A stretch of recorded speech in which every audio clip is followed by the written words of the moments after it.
A greeting again today. Hello. We're carrying on with our presentation on digestion. I promised that we would get into another whole aspect that a missionary doctor taught the world about.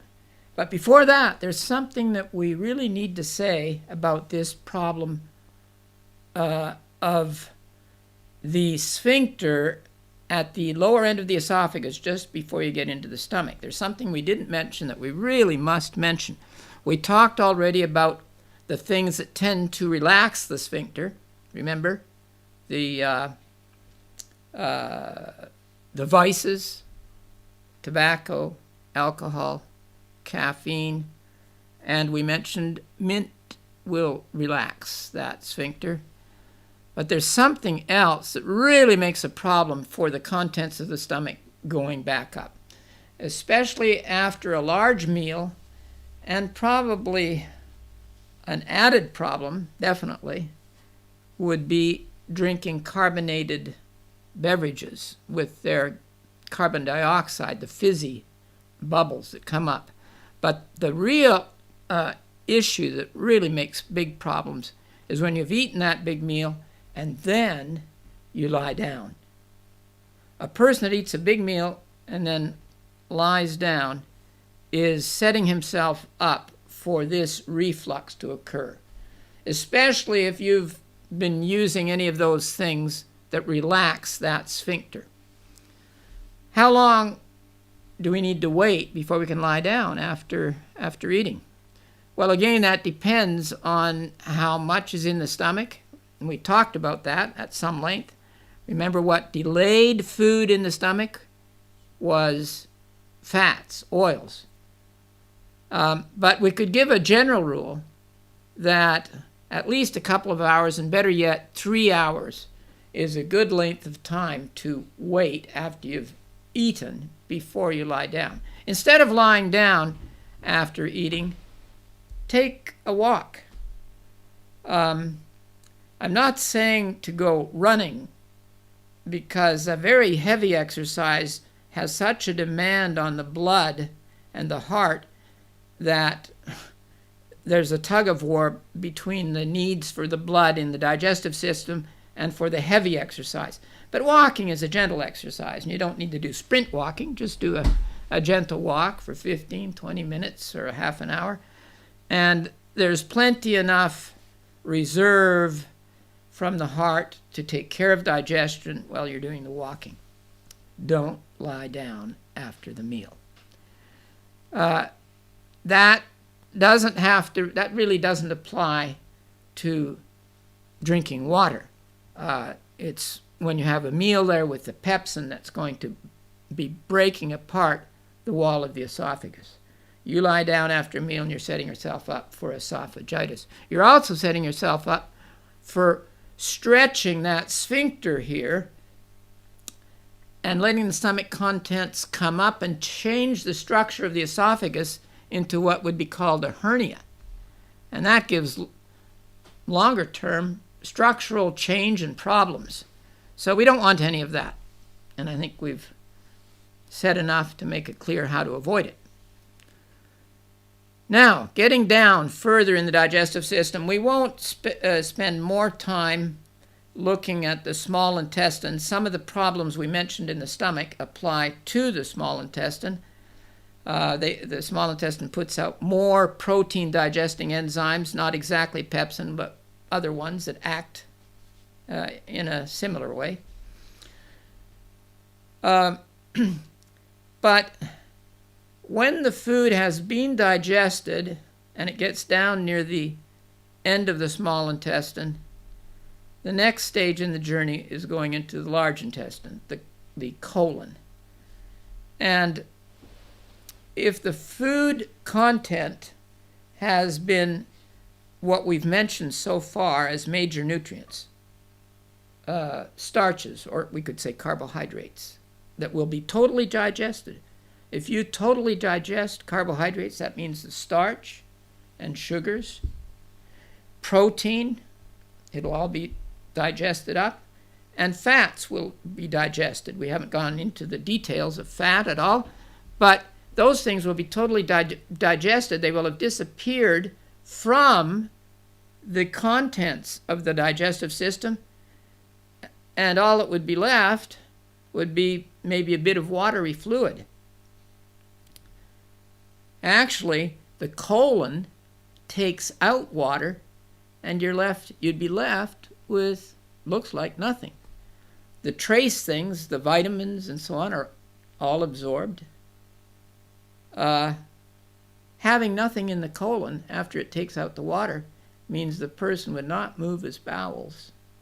And that actually happens. There are people that go a week or more between bowel movements.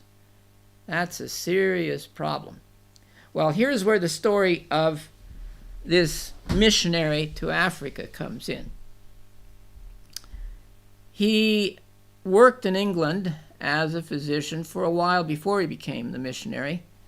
And in his work in England, he encountered the kinds of problems that are common in England. Included in those were appendicitis. He also saw the problem that happens to the colon at times, where part of it, a little section, a small area of the colon, will actually balloon out. Maybe I could show this here.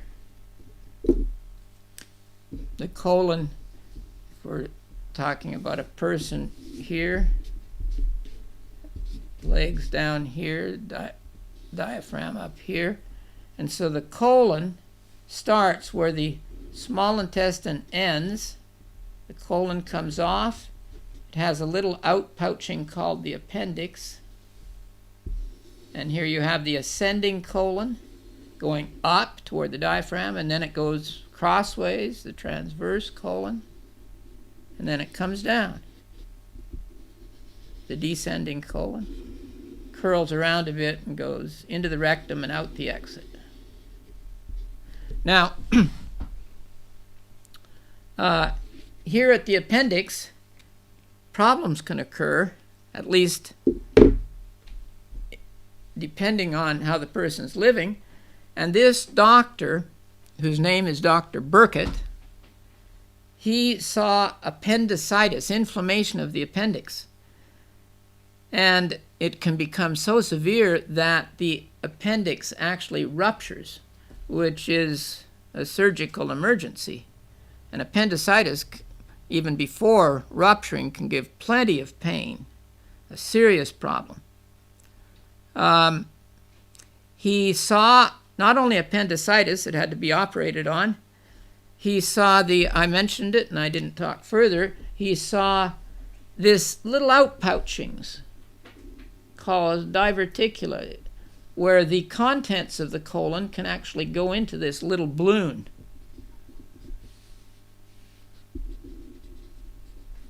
These tiny hollows going off from the colon are called diverticula, and when they get inflamed, it's diverticulitis. If it's not inflamed, it's diverticulosis. But when it's inflamed, it can cause pain, problems. He saw that in England. He saw colon cancer.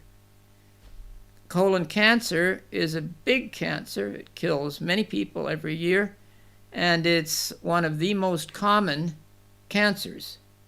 He saw plenty of that. Another thing you might think of as less important, but it's significant. People certainly don't like to have varicose veins showing up in their legs, bulgings out that you can see so easily, and they end up making the whole leg, if it's bad enough, swell, and if it gets really bad, the skin can erode and may be a real mess. He saw all of those things that I mentioned as common problems in England.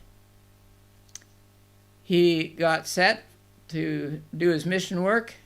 He chose an area in Africa where the people were not in cities. They lived in a simple, primitive style. because they were poor, they didn't have many animals, they did not eat much meat at all, but they did eat their garden produce, and they ate food that was not highly processed. We haven't talked about what is in food aside from those major nutrients, the starch, the protein, the fat, but another major component of food in the ideal diet, which is a plant diet, is the part that does not end up getting digested and put into the bloodstream. Instead, it stays in the colon and goes out the exit. Well, mankind, as they began to study and understand the digestive system, they looked at that as being waste, which it is, and therefore all this stuff that makes it up, which we call fiber, as being waste. It's of no use at all. At least that was the way it was thought. And so they started getting rid of the fiber in food. Now, all plant food has fiber. But if you do things to the plant food, you can get rid of the fiber. In fact, any vegetable oil has no fiber in it. The oil has been extracted from the food that it came from. Olive oil, corn oil, any of the different vegetable oils, if you go back to the source of that oil, all has fiber. Well, Dr. Burkitt noticed that this fiber in the food of the Africans made a real difference in their health. Those diseases that he saw in England that we just mentioned, he hardly saw at all, if at all. Where he saw those diseases in Africa is when he visited the cities. There they had some of the same problems they did in England, but the people that lived simply and naturally did not have it. He saw no case of colon cancer in the people that lived out in the countryside in Africa. Varicose veins were unusual. The diverticulitis, the appendicitis just didn't happen. And Dr. Burkitt was one of those that began to understand that this is because of the fiber that's in food. We mentioned that if a person eats food that has no fiber, how it'll stay, the colon doesn't need to empty because there isn't much of content in it, and the person can go a week or more between bowel movements. Very unhealthy. That waste product, by the time a week has gone by, some of the contents of it, we could say, is kind of toxic. At least it's no good at all for that contents to stay in the same location in the colon. And it irritates and ends up causing eventually cancer. Why would it cause the problem of varicose veins? That's a good question. Well, when you have fiber in food, the fiber makes the movement of the bowels easy. The bowels move easily. The person doesn't have to strain when they're on the toilet. On the other hand, when a person has not been eating fiber and they're on the toilet on the third, fourth, fifth day since the last time, by that time the colon has taken out the water, the contents are dried, and the person is going to have to work hard. He's going to be straining at the toilet. And when you put pressure of straining on your abdomen, it puts pressure on everything in the abdomen, including the veins. Veins in the body, unlike the arteries, the veins should have very little pressure on them. If you put pressure on the blood that's in the veins, it really affects them. Let's draw a picture of a vein here. A long vein in the legs. And we mentioned that unlike the arteries that have the pressure of the heart pumping on, the veins have basically zero pressure, and so the blood would not get back up to the heart except for the fact that our muscles contract. When you walk, you push a little bit of blood up, but it would fall right back except for the fact that the veins have valves. There are valves here that catch the blood and don't let it fall back. As soon as you use your muscles again, walking again, the blood goes through the valve. It opens up for movement in the upward direction, and then as soon as the blood would fall back, it closes. That system works fine if the valves are working. But when the person strains at the toilet, putting pressure on, what physicians call a Valsalva maneuver, the kind of thing we do when we try to blow up a balloon that is hard to blow up. That kind of pressure goes into the veins, and when it does that, it can rupture these vein leaflets so that they lose their capacity. So all that pressure now is not held just in that small section of vein, but all the way down the leg, and it bulges the veins in the legs. Well, Dr. Burkitt, when he left Africa, he became you could say, a missionary to the rest of the world, talking about how the Africans taught him that we need our food prepared in a simple form. We need the fiber that's in the food. So a question becomes, how much fiber is there in meat? You know, when you look at meat, it looks like it has fibers. Those are strands of muscle in it. How much fiber in this sense of nutrition is there? Well, the answer is 0. All those strands that are in meat are not fiber in this nutritional sense. They're strands of muscle that are going to get totally digested. They're protein that's going to be cut apart and then enter into the bloodstream. Meat has no fiber. Eggs have no fiber. Milk has no fiber. And all the dairy products have no fiber at all. Where is the fiber? It's in all the plant products that are kept whole. Now you can get plant products without fiber that we just mentioned. You can extract oil from plant products, but that's not eating the plants in their natural form. But all the plant products, fruits, nuts, grains, vegetables, all have fiber if we eat them in their natural form. And they give plenty of fiber to make the action of the colon easy.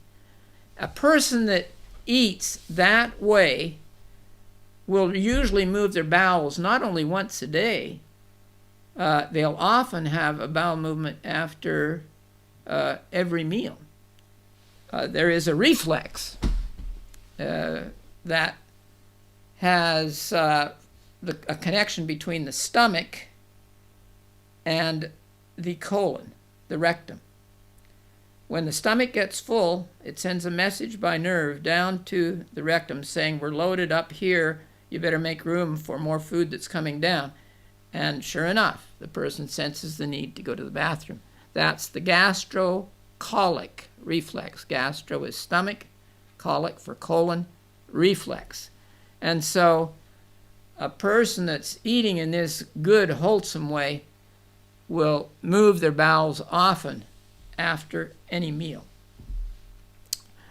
Dr. Burkitt characterized this whole thing in an interesting way. He noticed that where people have been eating in this way with fibers, of course they're going to have frequent and actually large bowel movements because that's what fiber will produce. And his conclusion was where you have large bowel movements, the hospitals are small. Where you have small amounts of bowel waste, the hospitals are big. That, I think, gives us enough to understand that we need to keep the fiber in our foods. And I hope that this series that we've done will guide you all into a good pattern of eating and digestion.